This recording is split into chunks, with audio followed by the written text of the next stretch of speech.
today I'm still working on my basic lines. In the last video, we were looking for basic vertical, simple ballet posture. And the challenge was to find it on your own and then to show it to your ballet teacher and ask her to critique it. Did you do it? I did mine. My teacher okayed my posture in parallel, but I still need to do a lot of work in turnout because that's where I let go of the line. Things get weak and crooked. So lots of turnout drills coming up after this video.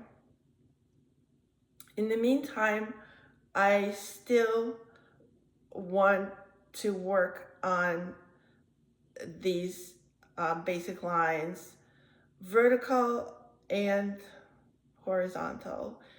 Sometimes you hear ballet teachers talk about the cross, so we're going to try to find the whole cross.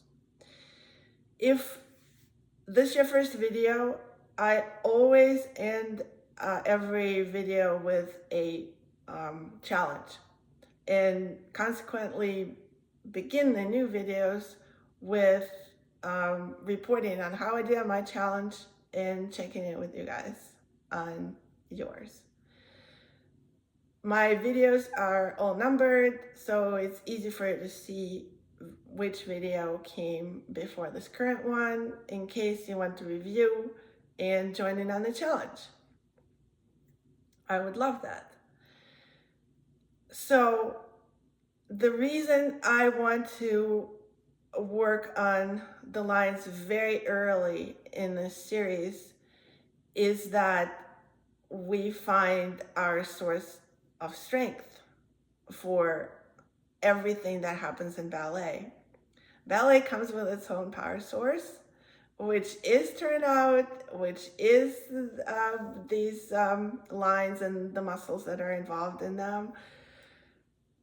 But if we don't connect them, then we don't have them to rely on, and the line becomes more of an afterthought. This is how I've danced my whole entire life. I'm here to tell you it doesn't work because under pressure in the class, when trying to do a combination, your body is going to default to whatever defensive posture it likes to use in life, which we all know what it looks like. Shoulders come up, jaw gets tense, sometimes weird clenching of the hands and fingers. Other strange muscles join in.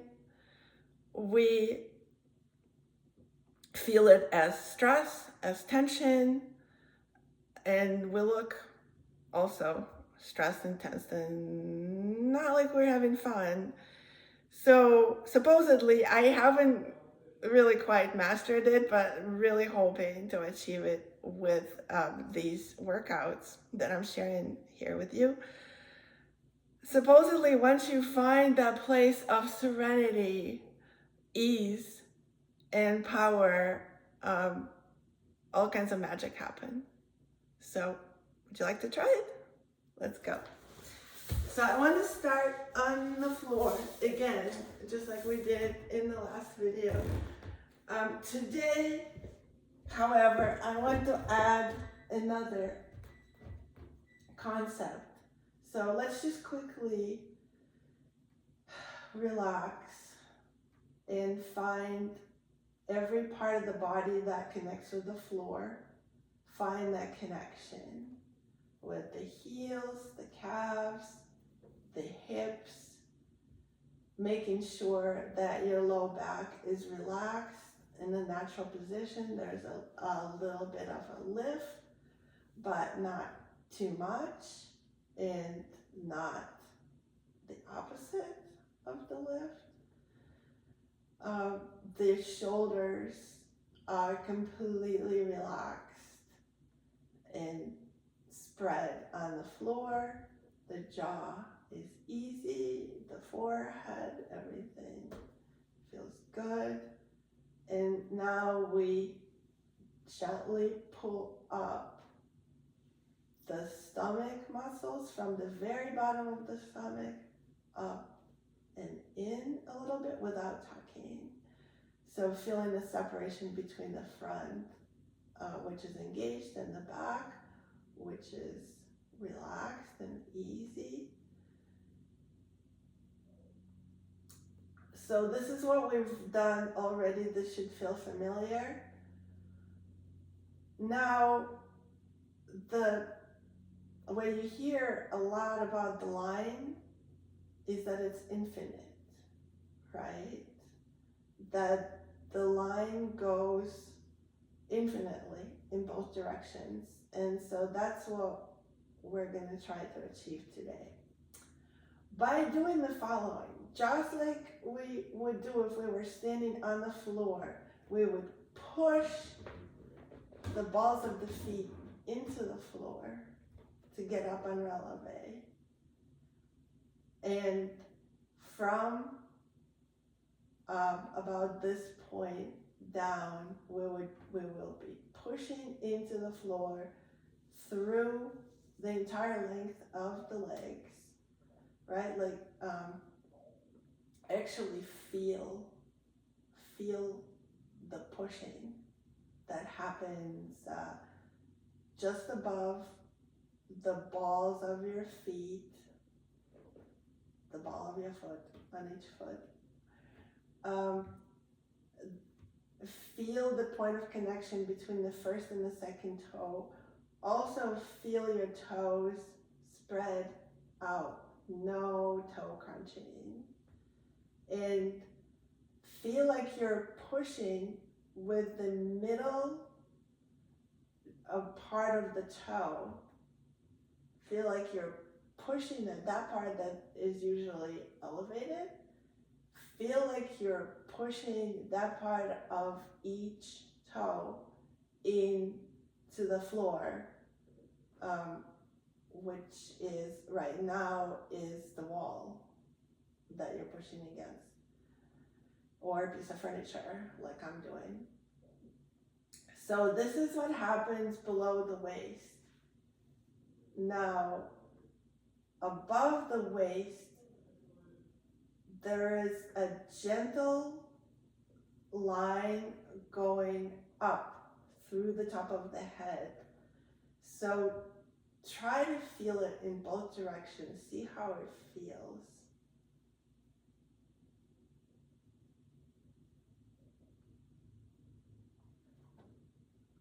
It's really a strange idea for me, and I always forget to push down into the floor and up out of the back of my neck and head. So try to see how that feels. Make sure that nothing else is happening in the shoulders and the hips or anywhere. We're just working on this one vertical line, but make it infinite.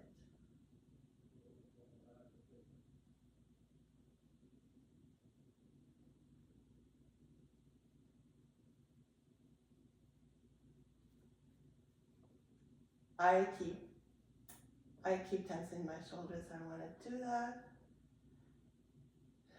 Just up and down.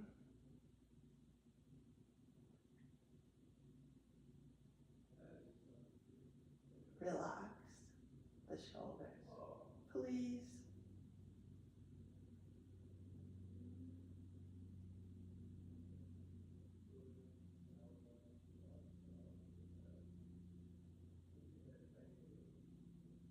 Okay, now, actually another thing, when I watched one video, the last one, what I noticed is when I get up off the floor, the first thing that I do is like I tense my neck like that, and I start from like my forehead going like this.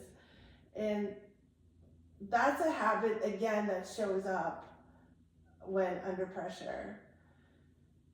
And I don't want it. So I am going to go back to my infinite line, and now start to try to initiate from my core, what would that look like? Something like this maybe. Okay, let me think about it afterwards. Now, I am going to transfer this line to the standing position. So, standing on the floor, engaging the core, letting the shoulders relax, just like this. I think my teacher said that was good. So we'll go with that. And just go up and elevate and feel the line going up and down just by itself, the energy traveling into the floor and out the top of your head. That actually feels really stable, doesn't it? Make sure that your gaze is parallel to the floor, not up, not down. So that feels great. And what I wanted to add now is the wide back, what we hear all the time in ballet classes, the wide back. And I talked a little bit about this in the previous video. That was a struggle for me because I was letting my chest pop out. Another way ballet teachers talk about it is closing the ribs. So kind of closing it both ways. Close like your stomach and the bottom of your ribs like that. And also I kind of feel like close this way too. Maybe it's the same thing. But at the same time, as we establish this firm line through the center of the front of the body, let the back be, I guess, as wide as it can be, right? So, and while the shoulders are relaxing and hanging down. So this would be my my second position of the arms, I think. How I would do it now. Also making sure that I'm not in my heels, right? But that my weight is over the tripod, which is the heels and the outer and inner edges of the balls of the feet. So this is how I would normally do. But just recently, I was watching a Balanchine documentary, and one of his followers, one of the Balanchine dancers that is now like a ballet master, mentioned in passing something that maybe is taught at the School of American Ballet to this day, I'm not sure. But I do remember hearing there were some like strange ways of training the hands, right? Like the kids have to hold balls in their hands or some such. So, but what this dancer said was that Balanchine taught the children to keep their hands like this with all the 4 fingers together and the pinky fingers apart like this. And so I decided to try it for myself, like what was the big deal about this? And what I felt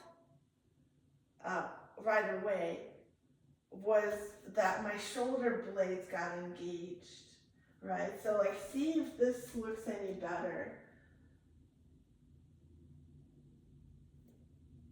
with the Balanchine hand gesture. Does my back look any better? I don't know, I'll have to check after I finish this video.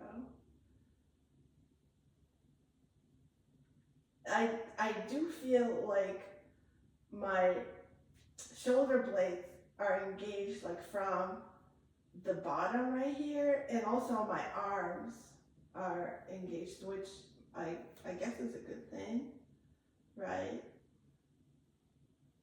So I guess like this would be my cross, the energy going into the floor, out of the back of my neck and my head, and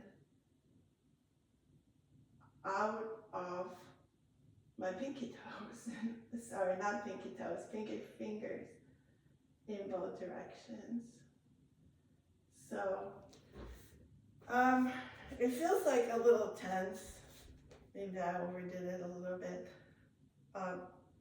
But I do feel something, like I'm holding my arms from my shoulder blades.